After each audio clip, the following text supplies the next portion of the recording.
ಕಳೆದ ರಾತ್ರಿ ಬೆಂಗಳೂರಿನಲ್ಲಿ ಸುರಿದಂತಹ ಮಳೆಗೆ ಯಾವ ಭಾಗದಲ್ಲಿ ಯಾವ ರೀತಿಯಾಗಿರುವಂತಹ ಪರಿಸ್ಥಿತಿ ಇದೆ ಅನ್ನೋದನ್ನು ಕೂಡ ಗಮನಿಸ್ತಾ ಇದ್ವಿ. ಬೆಂಗಳೂರಿನ ಪ್ರಮುಖ ಪ್ರದೇಶ ಆಗಿರುವಂತಹ ಶಾಂತಿನಗರದಲ್ಲೂ ಕೂಡ ಸಾಕಷ್ಟು ಆಫೀಸ್ಗಳಿದ್ದಾವೆ, ಸರ್ಕಾರಿ ಕಚೇರಿಗಳಿದ್ದಾವೆ, ಅಲ್ಲಿ ಕೂಡ ಸಾಕಷ್ಟು ಸಮಸ್ಯೆಗಳು ಉಂಟಾಗಿದೆ. ಸಿಸಿಬಿ ಕಚೇರಿಗೆ ಮಳೆ ನೀರು ನುಗ್ಗಿರೋದ್ರಿಂದಾಗಿ ಅಲ್ಲಿ ಹಲವಾರು ದಾಖಲೆಗಳು ನೀರು ಪಾಲಾಗಿರುವಂತಹ ಘಟನೆಯಾಗಿದೆ. ಮಳೆಗೆ ಸಿಸಿಬಿ ಕಚೇರಿ ಸಂಪೂರ್ಣವಾಗಿ ಜಲಾವೃತ ಆಗಿ ಹೋಗಿದೆ.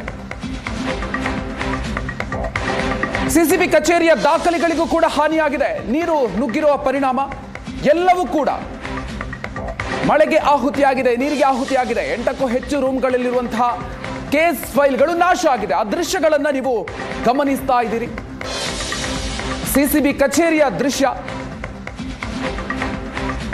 8ಕ್ಕೂ ಹೆಚ್ಚು ರೂಮ್ಗಳಿಗೆ ನೀರು ನುಗ್ಗಿರುವಂಥದ್ದು. ಅಲ್ಲಿರುವಂತಹ ಎಲ್ಲ ಫೈಲ್ಗಳು, ಬಹುತೇಕ ಎಲ್ಲ ಫೈಲ್ಗಳು ಕೂಡ ನೀರಿಗೆ ಆಹುತಿಯಾಗಿರೋದನ್ನು ಗಮನಿಸಬಹುದು.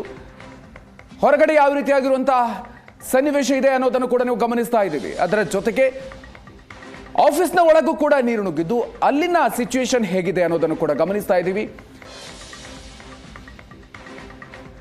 ಸಿಸಿಬಿ ಕಚೇರಿಯ ಒಳ ಹಾಗೂ ಹೊರಗಿನ ದೃಶ್ಯಗಳನ್ನು ಗಮನಿಸ್ತಾ ಇದ್ದೀರಿ. ಯಾವ ರೀತಿಯಾಗಿರುವಂತಹ ಪರಿಸ್ಥಿತಿ ಇದೆ ಅಂತ. ಅಲ್ಲಿ ನಿಲ್ಲಿಸಿರುವಂತಹ ಬೈಕ್ಗಳು ಕೂಡ ನೀರಿನಲ್ಲಿ ಮುಳುಗಿ ಹೋಗಿರೋದನ್ನು ಗಮನಿಸ್ತಾ ಇದ್ದೀರಿ. ಅದರ ಜೊತೆಗೆ ಫೈಲ್ಗಳು, ಸಾಕಷ್ಟು ಇಂಪಾರ್ಟೆಂಟ್ ಫೈಲ್ಗಳು, ಅನೇಕ ಪ್ರಕರಣಗಳಿಗೆ ಸಂಬಂಧಪಟ್ಟಂತಹ ಫೈಲ್ಗಳು, ಅದೆಲ್ಲವೂ ಕೂಡ ಈಗ ನೀರು ಪಾಲಾಗಿರೋದನ್ನು ನಾವು ಗಮನಿಸಬಹುದು. ಸ್ವಿಮ್ಮಿಂಗ್ ಪೂಲ್ ಥರ ಆಗೋಗಿದೆ ಈಗ ಅಲ್ಲಿನ ಪರಿಸ್ಥಿತಿ. ಶಾಂತಿನಗರದಲ್ಲಿ ಹಲವಾರು ಸರ್ಕಾರಿ ಕಚೇರಿಗಳಿದ್ದಾವೆ. ಸೊ ಅಲ್ಲಿ ಈಗ ನೀರು ನಿಂತು ಈ ರೀತಿಯಾಗಿರುವಂತಹ ಸಮಸ್ಯೆ ಉಂಟಾಗಿರೋದು. ಅದರಲ್ಲೂ ಕೂಡ ಸಿಸಿಬಿ ಕಚೇರಿ ಯಾವ ಪ್ರಮಾಣದಲ್ಲಿ ಜಲಾವೃತ ಆಗಿದೆ ಅಂತ ನಾವು ನೋಡ್ತಾ ಇದ್ದೇವೆ.